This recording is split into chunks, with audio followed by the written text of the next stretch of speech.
I believe that everybody has a story, and I'm fascinated to hear them.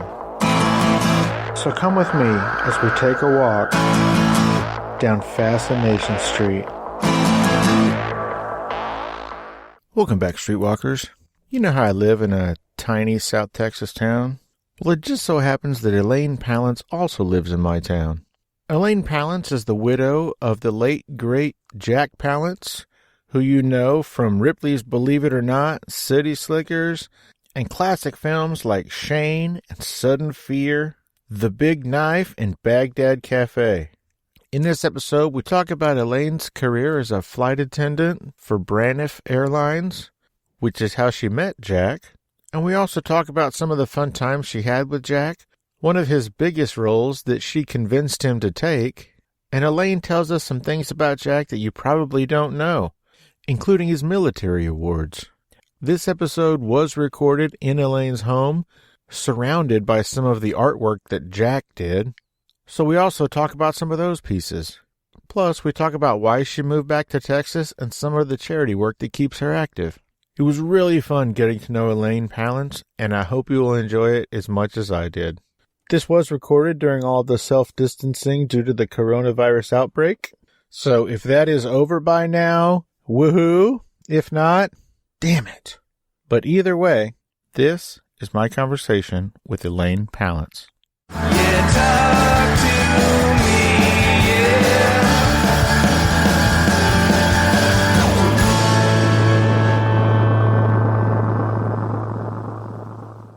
Welcome to Fascination Street Podcast, Elaine Palance. How you doing? I'm great. Where were you born and raised, Elaine? Odessa, Texas. Odessa, Texas. Yeah. My dad was born in Lubbock. That's not far from there, is it? Oh, no, it's not far. I went to Texas Tech. My wife was actually also born in Lubbock. I was born in San Antonio. So you're born in Odessa, and I'm assuming you went to school in Odessa. And I then, did. Yeah, and then you went to college in Lubbock. Mm-hmm. What did you go to college for? Well, I went to school in Odessa and loved growing up in Odessa. Had a great childhood. My daddy was a professional football player, and he also was All-American with TCU. He was a professional football player? Mm-hmm. Chicago Cardinals before they moved to St. Louis. Really? Yeah. So I was a cheerleader and a little athlete to some point. And when I was 14, we moved to Bolivia. Bolivia? And we lived for about 2.5 years in Bolivia. Why Bolivia? We were in all business. Oil.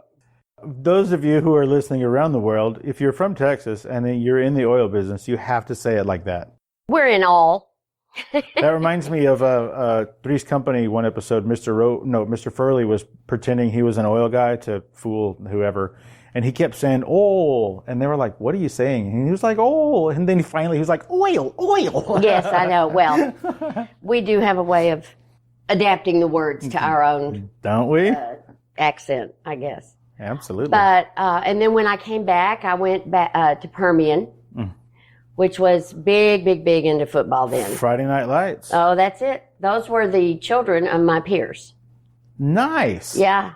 My daddy was a referee at all the high school games. So when you watched that movie, or maybe the TV show, is there anybody that you're like, oh, I know whose kid that is, or whatever? Well, yes, when I watched it, but it's been a while, so sure. I don't really remember it. But the whole thing was pretty recognizable. That's awesome. That's Yeah. very cool. So you went to college to be a... Well, I was a pre-med student because I wanted to be a psychiatrist. Oh. You know, they didn't have MFCC, counselors, therapists, psychologists. That wasn't a thing yet.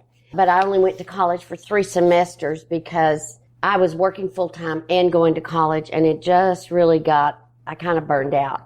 So on a fluke, I wanted to go visit my girlfriend who lived in Dallas and was flying for Braniff. I said, well, I can't afford to fly to Dallas. And she said, oh, you don't have to pay for your ticket. Just write to Braniff and apply for a job. They'll send you a ticket. And all you have to do is go for the interview. Then you get your return ticket and you can go home. That is hilarious. I had no thought about being a flight attendant, or as they called them, hostesses, at that time, because I was pretty serious about school, but I was tired. There's no question. So we made that happen, and I went to Dallas. She and I had a great time. I did go for the interview, and the interview evidently went real well because they sent me upstairs to the vice president who was in charge of all the South American routes, and they wanted to speak Spanish with me. And this, anyway, they hired me on the spot. Nice. And said, do you want this job? Because if so, we're going to hire you today, and you don't sign up for the next semester. Right. Because it was in January. So I talked to my mom, and she said, take some time off. Go, have some fun. Well, I did that, but of course I never went back because, it was a lot of fun. Was it? Oh. So this would have been... 67. So that was right, like, I guess like Pan Am was a big deal then, and, right? Yeah, well, and Braniff was very avant-garde. We had Emilio Pucci doing our uniforms. We had Calder was painting our airplanes. Oh, wow. All of our airplanes were different colors. They were green and orange and blue, and our outfits were very Jetson, George Jetson. Right. And it was so much fun. It was very glamorous. Yeah. It was 180 degrees from what it is today. Yeah, it doesn't look fun. It's definitely not fun being a passenger, and it doesn't look fun to work for any airline right now. The whole attitude has changed. I mean, back then it was a very special thing to get to go somewhere on an airplane. Right. And our food was fantastic. Back then, people used to dress up to get on an airplane. Well, they didn't show up in flip-flops and Right, shorts. that's right. I can't do that. But it's insane to me when you're sitting in first class, or even the back of the plane, and you see somebody kick their shoes off and put their feet up on the... Ooh, that's disgusting. But because I was a Spanish speaker, I really had carte blanche. And I got to pretty much choose my flights and choose the people I flew with. And they sent me all over the world doing special assignments, South America, Mexico, to do their commercials, do the radio commercials, do the TV commercials. That is so cool. It was a blast. And our costumes were pretty fancy. We had what was called the Braniff strip. I like that you call it a costume. Oh, it was a costume. If you should look it up. Oh, I'm going to. I mean, Emilio Absolutely. Pucci is wild. I can't wait. But, I had a lot of fun. So I did fly a lot of southern routes, Mexico and South America. So I started that on April Fool's Day in 1967. That was my first flight. So it was like 4 months of training or something? 3 months of training? Yeah, about 4. Cool. So I flew I was actually employed till 1982. So that was about 15 years. For the same company? Yeah. Whoa, that's awesome. Oh, honey, it was fun. Do you have 1 million miles or a bazillion miles? Well, I'm sure I probably did. But I met Jack in 1978. Jack Palance. Oh, yes, my husband, Jack Palance. May 6, 1978. Why do you remember that? Why do I remember? Why do you remember the day you met him? The date? Well, it turned out to be a pretty big day. Well, that's true. Did y'all celebrate the day that y'all met? When we got married on May the 6th. Oh, that's so sweet. Yeah, it was pretty cool. That's very sweet. My wife and I, we celebrate our first date as well as our anniversary. Yeah. That's really sweet. It wasn't really a date because I was in London. We had been there on a layover, and I was the head flight attendant on the 747 on that particular trip. And so all the girls had gone into the breakfast area. So I had all of our keys, and I was checking all of us out. And so I'm standing there with all these keys, and this... Are you wearing your costume? Yes. But by then it was Halston. Oh, okay. It was very, I don't know if it was sophisticated is the word, but it was certainly not the wild legs and colored boots. And a little more demure. Yeah, but still lovely. Sure. And this very tall, elegant man came striding like a cat across the lobby. And I happened to look up, and he was looking right at me, and he winked. And I winked back because I thought, well, okay. And then he just came right on over and started talking to me. I kind of knew that he was a celebrity of some sort, but I have never been a big movie. What gave you the impression that he was a celebrity of sorts? But I recognized it. I knew his face, but I He looked familiar. couldn't really put it. Okay, sure. Anyway, so we started talking, and he was off to New York, and I was off to Dallas, and he was funny. And so after we were talking, I had to go into the breakfast area to get my girls, and he said, "Oh, well, I'll just go with you." Huh. Well, I didn't invite you. To go get the girls? To go into breakfast. Uh-huh. But he did, and that was kind of when I found out exactly where I knew him from and what the deal was. And then long conversation, a lot of fun. And one of my girlfriends gave him my number. How sweet. Wow. Because he said, "Oh, I come to Dallas all the time. I'd like to take you out to dinner." Well, I can't even imagine the scheduling nightmare that must have been with him flying all over doing movie shoots and stuff and you flying all over the world all the time. yeah. But I didn't believe that he came to Dallas. And I said, "You do not go to Dallas all the time." And he said, "Oh, yeah." And my girlfriend said, "And we'll go out too." So Merle gave him my number and we said goodbye. And then about 5 days later, I had a little house on 4 acres near Lake Dallas, between Dallas and Denton. Okay. Because I had 2 horses and dogs and whatever. And I was sitting watching a movie called Chatto's Land, which was Jack Palance and Charles Bronson. Okay. And the phone rang. And sitting there with me was the young fella who helped take care of my animals while I was gone on a layover. And when I answered the phone, Jack had told me his name was Walter, which it was. He introduced himself as Walter? Walter. Because his name is Walter Jack, right? Right. Okay. So, worked for me. So I said hello, and he said, "Elaine," in that fabulous voice. And I said, "Oh, Walter, oh my gosh." I said, "You won't believe this, but I'm watching a film with you in it right now, and I'm telling you, it doesn't look good for you." And he said, "What film?" I said, "Well, it's with Charles Bronson and some blah, blah." And he said, "Oh, yeah. Am I going to die?" I said, "Yeah, I'm pretty sure you're going to die." He said, "Well, damn it." Anyway. So that was the beginning of really us getting to know each other because I didn't see him again for about 8 weeks. Oh, wow. But he called and called and called and we would talk. His parents were from Ukraine. Okay. And my grandparents were from Czechoslovakia. Okay. And my mother grew up in kind of a Czechoslovakian niche in Texas, Woodsboro, Victoria, Yoka. Okay. So it was interesting to talk about the foods from those countries. And Right. We talked about everything. So by the time I saw him again, I felt like I'd known him for 100 years. Oh, the days when you would talk to somebody on the phone. Even my generation, we would come home from school and talk to whoever on the phone for hours. Oh, yeah. All that conversation really, really builds a relationship. And all this swiping nonsense they're doing now, that's not a relationship built on anything good, anything lasting.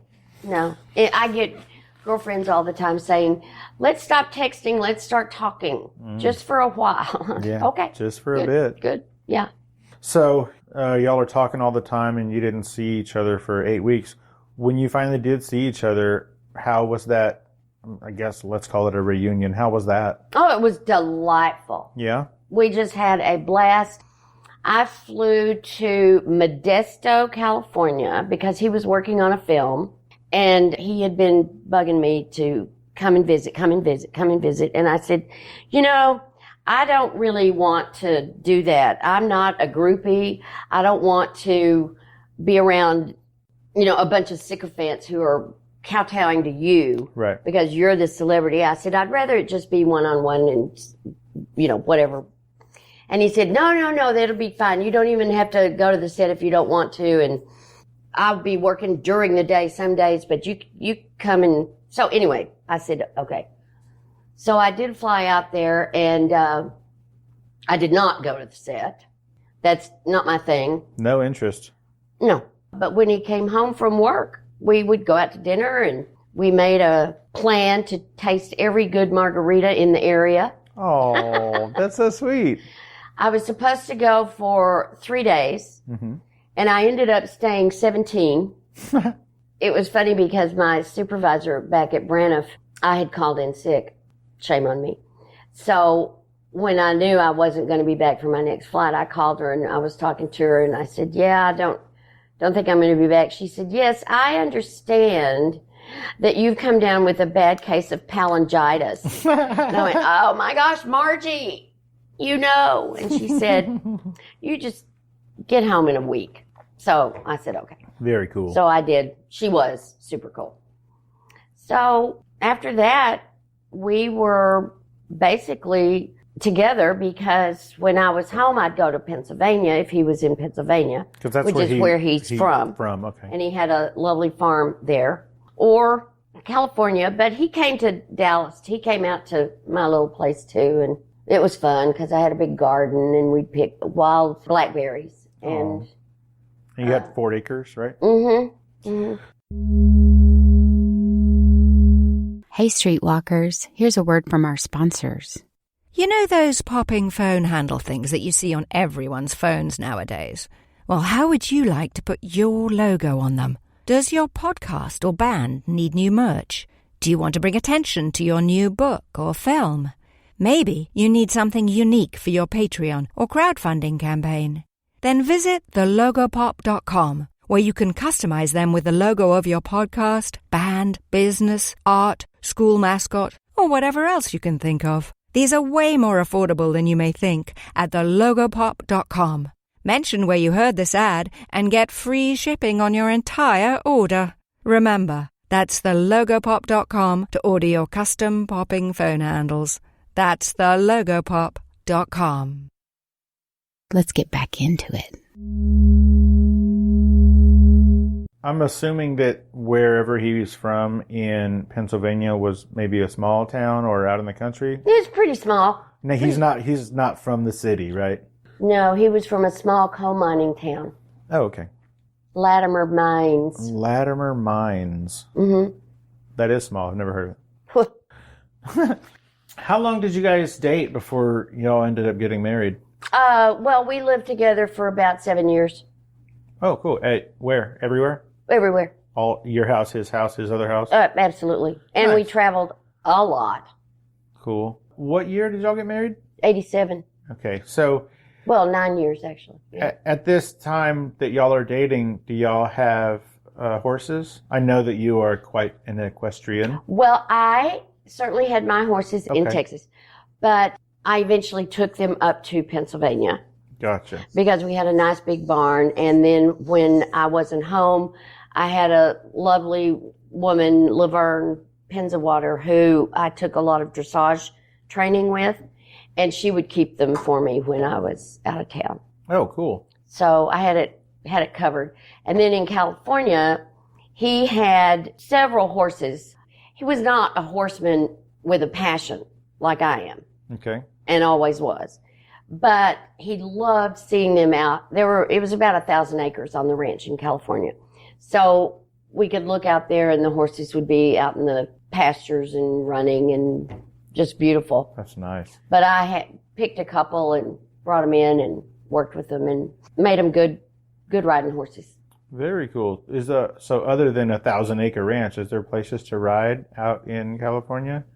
Well, where we lived in the middle of nowhere. Oh, okay. We lived in a little town called Tehachapi. You're right. That's nowhere. So, yeah, there were a lot of places to ride. I mean, you could ride up to the country club, tie your horse up at Stallion Springs, go in and have lunch and come back and ride home. Which is how everybody thinks Texas is for some reason. Yeah. Well, depending on where you live. Well, that's true. That's I true. guess. So you guys are together for decades. Mm-hmm. How did you like being married to such a in-demand, working, accomplished actor? I know that is very time-consuming. Not just being on shoots, but doing press junkets and all that kind of stuff. How was that? Well, we had a real lovely life Mm-hmm. when we were at the ranch or in Pennsylvania at the farm. And it was normal. low key. We had lots of nice friends and we lived a normal life. It was fabulous. And when he was working, he was very serious about working. He was a very serious actor. And I think he was really a good actor. You know, he had wonderful work ethic. So it was just the job. I have to assume that sometimes he would be gone for months. Oh, I went with him everywhere. Oh, that's awesome. Oh, no. Very cool. We didn't have children. We were blessed enough to have help that stayed when we left our homes. Oh, no. If he went, I went. Otherwise, he didn't go. That's nice. So you two were thick as thieves. We were a sneaky couple. Tell us something that people don't really know about Jack. Something that we wouldn't expect. Well, I think one thing that is delightful is that he had a very soft, tender heart, especially when it came to animals and children. Specifically animals and children, which are the people that he's not supposed to work with, according to the movie business. Oh, well, I'm talking about animals that we Right. had, or if we found one, we'd certainly take it home. But he was very, very tender about that. So I think a lot of people probably saw him as gruff and strong and whatever. And he was. I mean, there's no question that he was a pretty independent, strong character in real life and on film. But he also had a lovely side. His persona on screen and on interviews and things like that, he looks like the kind of guy who will not take any shit from anybody. Was he That's like pretty that? much it. Yeah. Yeah. Good. Did that ever cause any problems? Not with y'all, but like out and about or anything? Oh, well, I'm sure Well, that there were occasions when, you know, somebody could be obnoxious, and yeah, he just didn't suffer that. Nice. Very cool. He was pretty clean about that. Did you ever help him, like whenever he would get offered a role, did he ever talk to you, say, hey, should I do this one? Should I not do it? What do you think? Was it? Well, every time. Yeah? So you'd read the script too? And I'll tell you a story. When Billy Crystal sent us the script, I say us, sent Jack the script for City Slickers, I was very excited that it was coming because I think Billy Crystal is a genius. He is just brilliant. And P.S., he's the nicest man in the world. And it was going to be a Western. So Jack's agent had talked to Jack and said, we've got this coming. And it came, and I said, oh, read it. Let's see. I think this is going to be great because Billy had put a little note in there, and they definitely had written. He, Lowell Gans, and Babalu Mandel had written it specifically with Jack in mind. And Jack was grumbling, I don't want to do another Western, and you can't pay me enough to get on another horse, and blah, blah, blah. And I thought, I bet they can. So I said, but look who is sending this. This will be a lark. This is fabulous. And he said, well, if you want to read it, he said, take it upstairs and read it. So I went upstairs, read the script. I came down and I touched him on the chest and said, you will be doing this film. And he said, that good, huh? And I said, oh yeah, this is adorable. You have to do this. So he did. so you talked him into doing it. Well, I just thought that would have been a horrible mistake Well, to miss that. I'm assuming that movie came out in 91 because he won an Academy Award for that in 1992. He did. Before that, he was nominated maybe twice? Shane and The Big Knife. Okay. Do you know about The Big Knife? I do not know about The Oh. Big Knife. I think it's my favorite. Really? Yeah. It's Ida Lupino, Trevor Howard, Shelley Winters, Rod Steiger. Really? Oh my gosh, the cast was amazing. The story is amazing. I really love that movie. It's a black and white. I'm going to have to check that out. It's The Big Knife. Yeah. All right. Everybody was nominated. Really? Yeah. Wow, what are Yes. those, huh? Yeah. It was really good. So in 1992, Jack wins Academy Award for Best Supporting Actor. I cannot think of a time other than that where a comedy won an Academy Award. I'm sure it's happened. It's just none are coming to mind, and it doesn't happen very often. Did he care? I know that he was, happy to get the award, and it's an honor to be nominated, honestly. But was he just like, this is the greatest thing that's ever happened, or was he, That was not his way.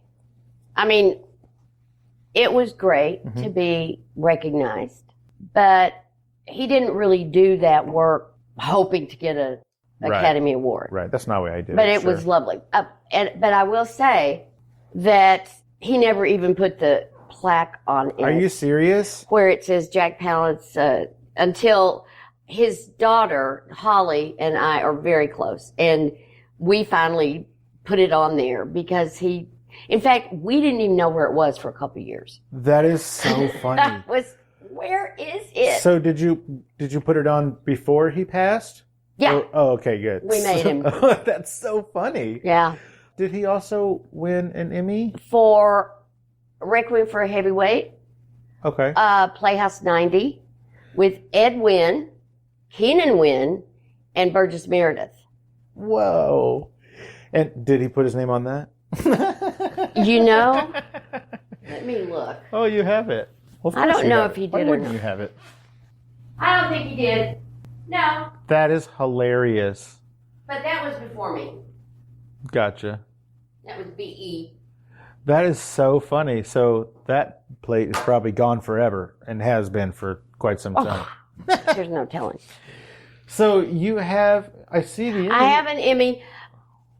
My stepdaughter, Holly, and I sort of go back and forth with the Oscar because I might need it for something that I want to do a fundraiser or Right. with one of my charities, or she needs it for something. So it kind of travels back and forth Very cool. between us. So people always ask, hey, where do you keep your Oscar? Where do you keep your Emmy? Where did he keep those? Well, let's see. It may have been on our mantle, but for a while I think it was in his granddaughter's closet. So when I say it was an honor to get it for him, I'm sure he was delighted with the acknowledgement. Right. And, in his speech, he said it only took 40 years, but it wasn't something that he was obsessed about. So Were you in the audience that night? I was not. At the Oscars? Why not? You went everywhere with him. Why not I did. this? Well, Hollywood's biggest night. I usually did go, but it was just a fluky thing that I could go. Holly, my stepdaughter, went with him. Oh, cool. Yeah, Obviously, you were watching it on TV. I was and laughing. What did you think Laughing. when that man did what? First, tell everybody what he did, because this was in '92, and a lot of people listening weren't born yet. Just remember, he was 74. 74. And he dropped to the floor and did one-arm push-ups to show just because you have an age that sounds like a big number doesn't mean you can't still be a big hunk of a man. So he was did very one-arm push-ups. Yes, he did. Yes, he did. And he could still do a few at 84. With one hand? Yeah. That is insane. I know. He was strong. He was strong. Woo! When he was collet at the University of North Carolina, well, first of all, let me say he did sign up for the Army, it was called the Army Air Corps. Right. Before it was the Air Force. And he flew B-24s. Is that a bomber? Yeah. Okay. I just found out that the It's a Wonderful Life guy, Oh, yes. Jimmy Stewart. Jimmy Stewart. Oh, quite a war hero. Yeah, I had no idea. Oh, yeah, he was. Did you just read it in Cowboys and Indians? No, I heard it on a podcast. Oh, well, he was quite a man. Very talented and seemed to have impeccable honor. Even when he was way too old for it, he flew on a mission essentially to bomb Vietnam. He was up in years when he did that. Was he still enlisted, sort of? Or like on reserves? It was sort of it was kind of one of those things where, yeah, you can do it. We'll kind of look the other way. Like, I don't think he was currently enlisted at the time, or if he was, it was as a reserve. But they obviously didn't need him to do it, but he wanted to participate and help in the effort. And they were like, sure, yeah, knock yourself out. Oh, Isn't that gosh. crazy? That's really something. That's so neat. It is. But we're not talking about Jimmy Stewart. Well, very interesting character, though. He won. He had a Purple Heart and a Bronze Star. Who? Jack. What? Yes, he had a Purple Heart and a Bronze Star. Where from are his those? Service. I don't know. Wow. I don't know. I had no idea. That's before me. Sure. Before There me was too. nobody in charge. Well, that was before me too. Wow, that's crazy. Yeah, but he went to the University of North Carolina, and he was on a football scholarship. Shocking. And 6'3", built like a tough actually, guy. he was 6'4". Oh. Yeah, well, and there he you was go. built, and he was very athletic, and he worked out almost every day. He didn't need to get dressed up with your headbands and your. He just did it, and then It went reminds on me of about that guy his day. who I can't remember his name either. He would pull a boat with his teeth, like swimming. The exercise Like guy. Jack LaLanne. Yeah. Oh my gosh. Always working out, always being a tough guy. Well, he was constant though. Yeah, you were talking about he was at UNC. Oh yeah, he did. He went there on a football scholarship. He quit and joined the Army. And then when he came back from the war on the GI Bill, he went to Stanford.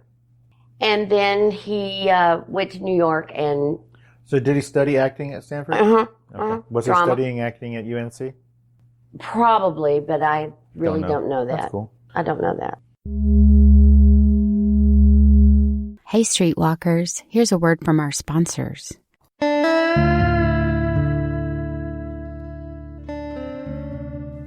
So this person spent quite a bit of time in the commission of this monstrous act. Hi, y'all. I'm Vincent, host of Gone Cold Podcast, Texas True Crime. Each week, we take a thorough look at lesser-known unsolved cases throughout the Lone Star State. Hear victims' stories as told by their loved ones, and expert insight from law enforcement and medical professionals. You know, using a hatchet, that's an extremely violent and rageful type of act. The truth is out there somewhere, and you can help us find it. You know, before I die, I want to know who did it. Please join us as we examine forgotten Texas cases. Subscribe and listen to Gone Cold Podcast, Texas True Crime on your favorite podcatcher. There are monsters among us.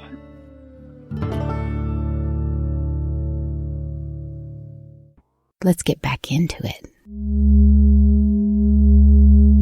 So then he went to New York Mm-hmm. to get into the play business? Acting. But he was a short order cook. He was a doorman. He did a lot of odd jobs as well.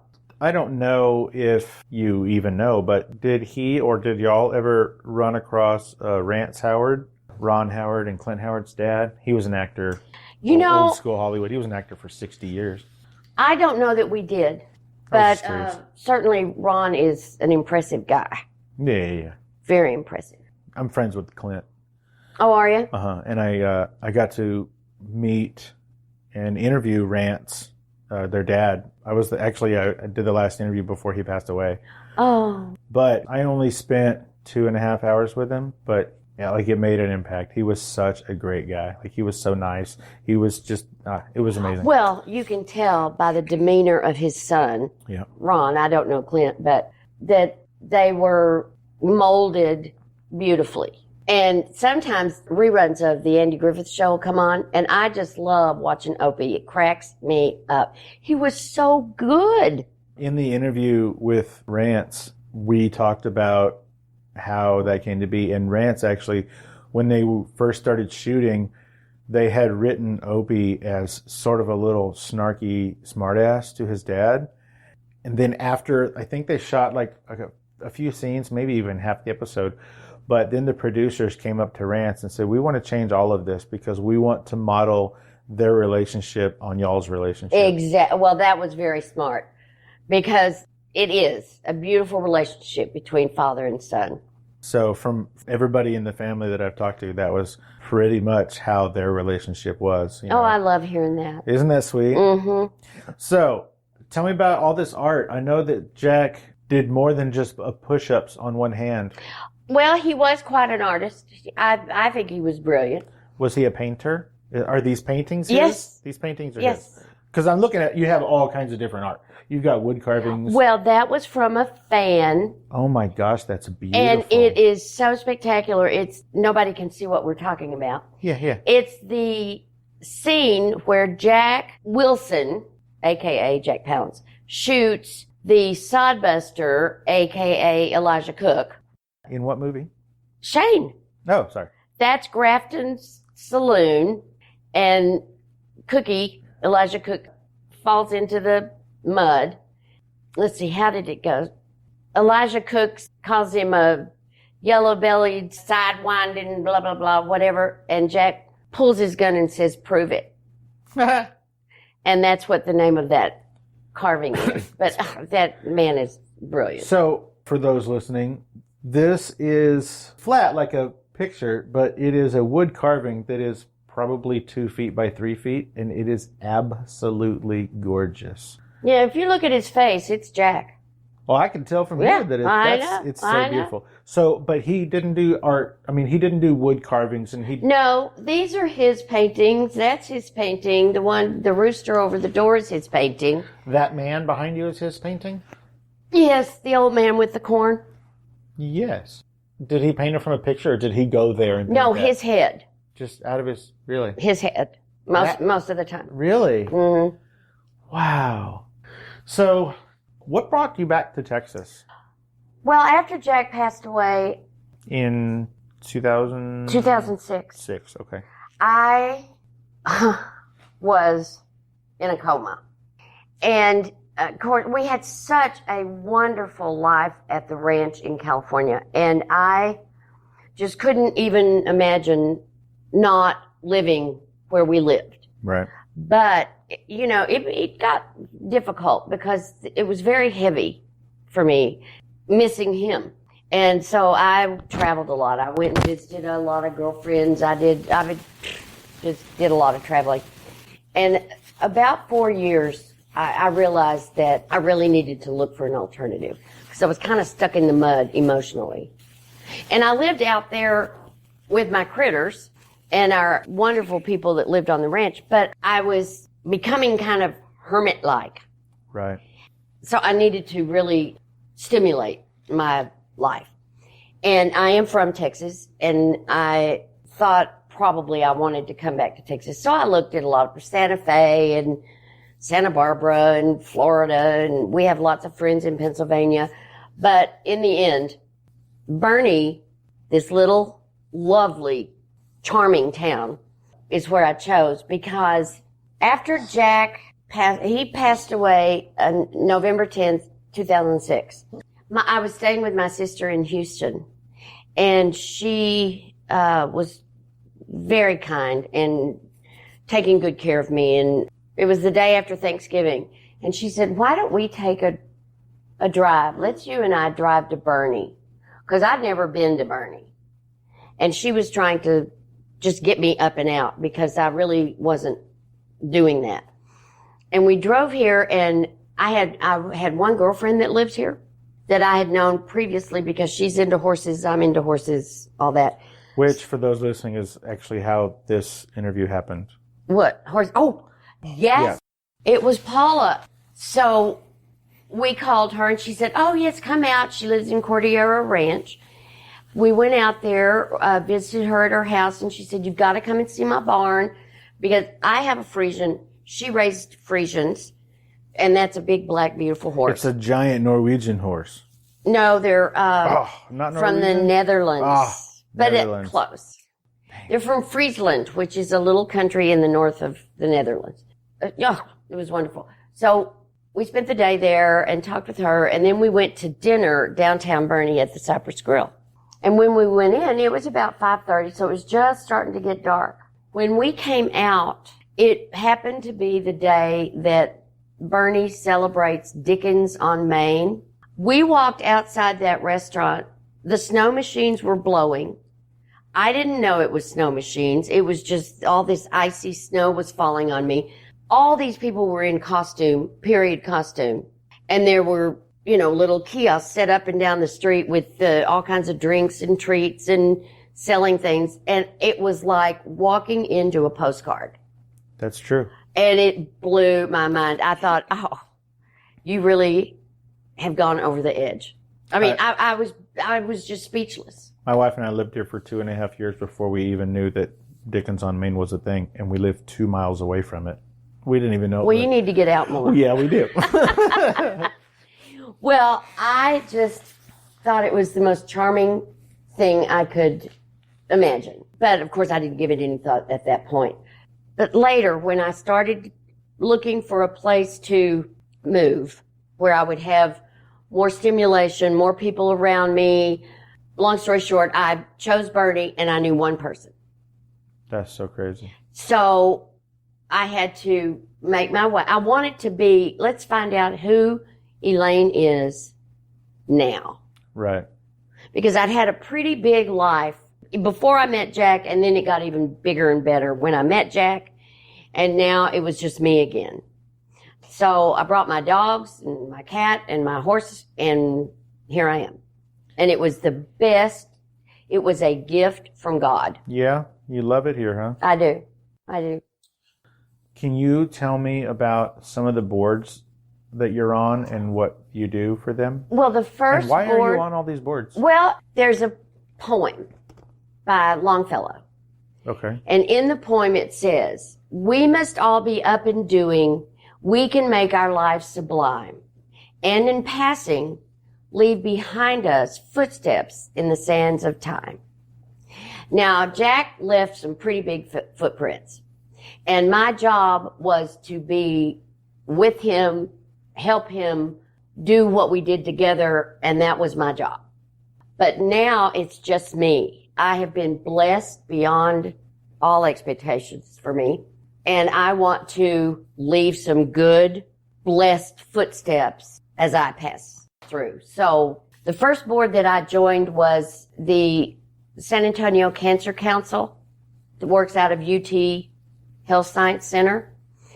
And I met wonderful women who I'm still very good friends with, and it gave me an opportunity to give back and work with them on the fundraising, which I'd never had the time to do that before.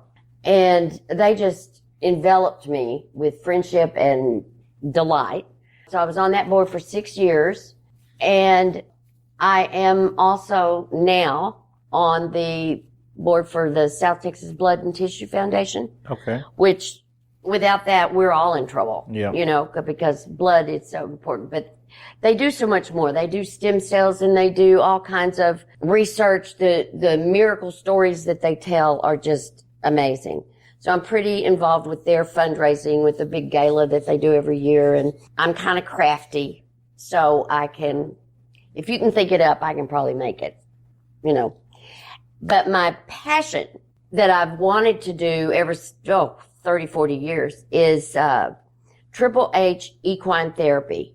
And that's a barn and 200-acre facility in Pipe Creek where the horses are the therapists. And we work with children that have multiple sclerosis, cerebral palsy, anything where their body Function doesn't is- work 100%. Okay. And so they can't develop their muscles.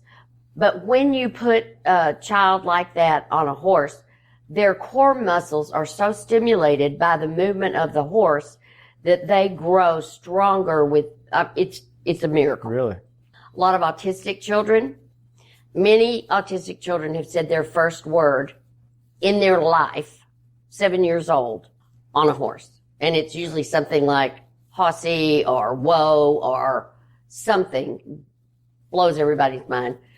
But we work with veterans with PTSD. We work with at-risk youth. We work with seniors who dementia and some mobility issues because they can sit in a wheelchair and pet a horse. Right. These horses are very, very special and so intuitive. I get all teared up. I can't, give a speech without talking about it. But that's my passion. Well, that is beautiful. We didn't even get to talk about where I fell in love with Jack, and that was Ripley's Believe It or Not.